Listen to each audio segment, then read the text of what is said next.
Well, it's that time of year again. Time to completely transform your life. Set big goals. Shoot for the stars. Just to watch your dreams fall back down to earth. That's right. New Year's resolutions are back. Everyone struggles to keep these ambitious goals, but it's especially hard when you have a chronic illness.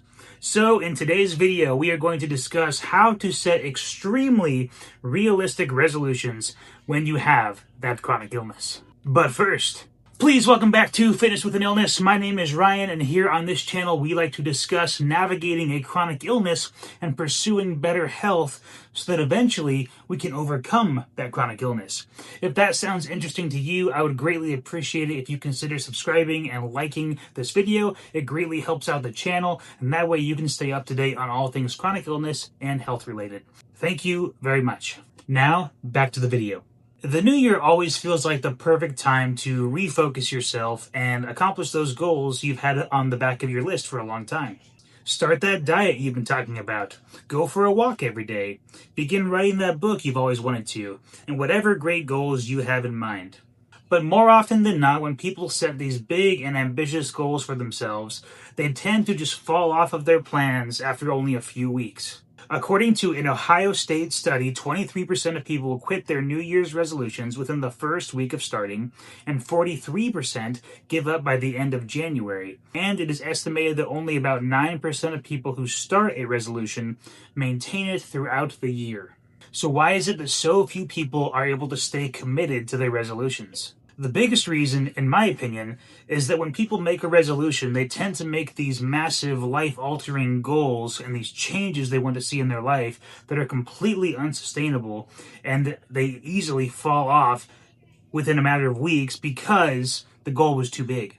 Especially if this goal they're making is completely out of the blue with no mental preparation. You know those people who say something like this? This year, I'm going to go to the gym 6 days a week. Or, I'm going to get promoted this year. Or, I'm going to practice the piano for 2 hours every day.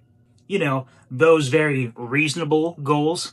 Everyone tends to bite off more than they can chew. And I think for whatever reason, we tend to forget just how difficult it is to build and maintain a habit. I, like many others, have started lots of habits and abandoned most of them. There are times in my life where running was a habit that was completely ingrained into my routine. I knew that I had to do it, one, because it made me feel better, and two, because I loved it. I wanted to keep doing it. But I still had to put in the work to make that habit last. Another example would be a couple years ago, my cousin and I decided to read the Bible together in a year. We held each other accountable, we read every day, and after the end of the year, we actually managed to do it. And the reason that was so successful was because we made a small goal every day, and we had an accountability partner to help us get through that goal. Having small goals and an accountability partner is essential when building a habit, especially if you are chronically ill. You need to pick a small and reasonable goal, something that you can accomplish even on your laziest days. And then, I know it's not always possible, but you really need to try and work towards finding someone to build this habit with you. This accountability is going to help you immensely in the long run.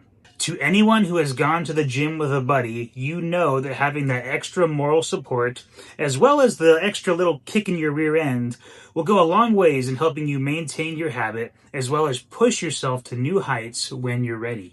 Now let me revisit this idea of super small goals. This advice is applicable to anyone, but if you are chronically ill, or you're in pain, or you're always tired, whatever the case may be, micro goals are going to help you achieve long-lasting habits. What is a micro goal?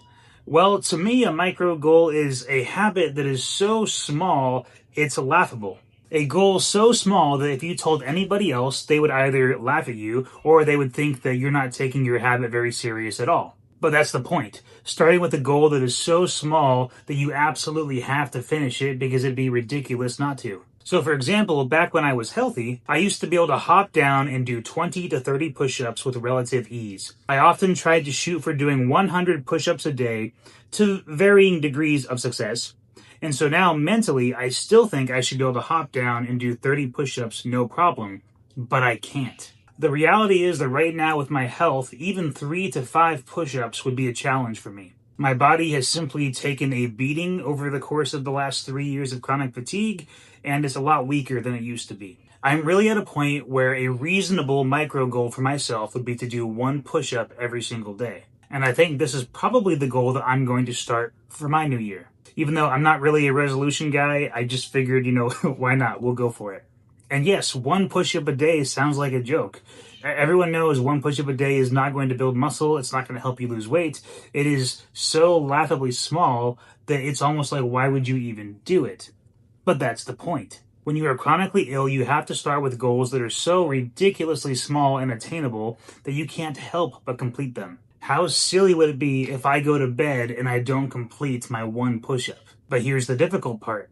Reminding yourself that this one push-up is actually helping you build something much bigger and better in the long run. Maybe you do that one push-up for a whole month, and then the next month you go to 2 push-ups, and then 3, and so on. Making sure that you do not increase the workload before you are ready.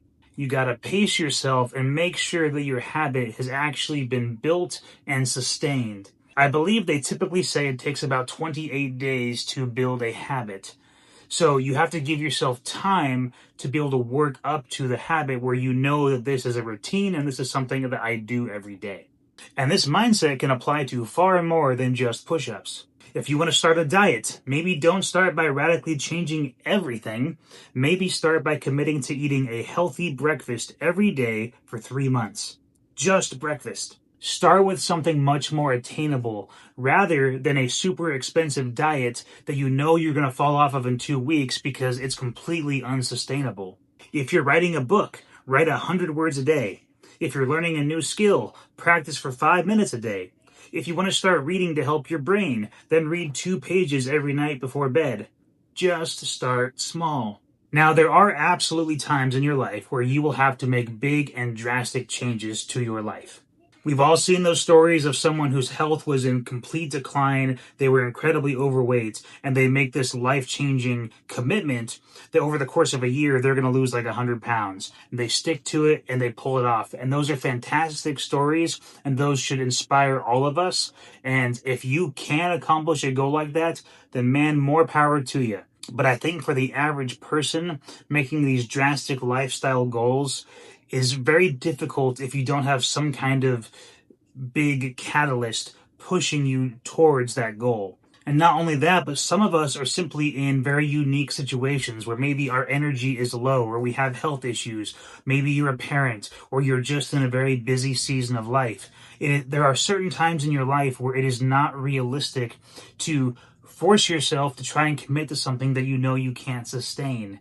I think we need to make smaller goals and build upon those and have a mindset of sustainability rather than overnight change. And this is a challenging mindset to achieve because of the modern way of life. We live in a world of instant gratification, and we expect results to happen now, not later down the road. And if you're still unsure about these small goals, let me ask you, how many times in your life have you made a big, drastic goal or a resolution that you want to change something overnight, and then only a week or 2 later, you fail and you're right back to square one? Let me ask you, how is that working for you? I think for most of us, it's not working. So why not try something new and set a small goal? Let's go back to the push-up example. Your goal should be something like, by the end of the year, I want to hit 10 push-ups a day or 15, something reasonable. And you build this habit over the course of a year. Because guess what?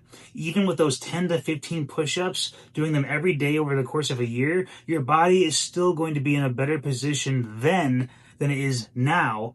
But you made a sustainable habit that you can continue to grow upon for years. So this year, instead of trying to take one giant leap for mankind, how about you just take one small baby step in your own life and see how that works out for you? I hope that makes sense, and I hope that it encourages you in some way. It's a mindset I'm still working on. I don't do it perfectly, but I know in the long run, if I can achieve this new mindset, it will help me tremendously. If you found this video helpful and encouraging, I would really appreciate it if you consider liking and subscribing, as it helps the channel grow and it helps the videos reach more people.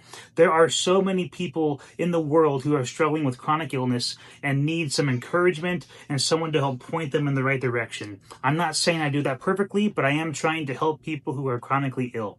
So if you want to be a part of that, it would be great to have you join this community by subscribing. Thank you. As always, my friend, thank you for spending part of your day here with me. Please take care, God bless, and we will see you in the next one. Adios.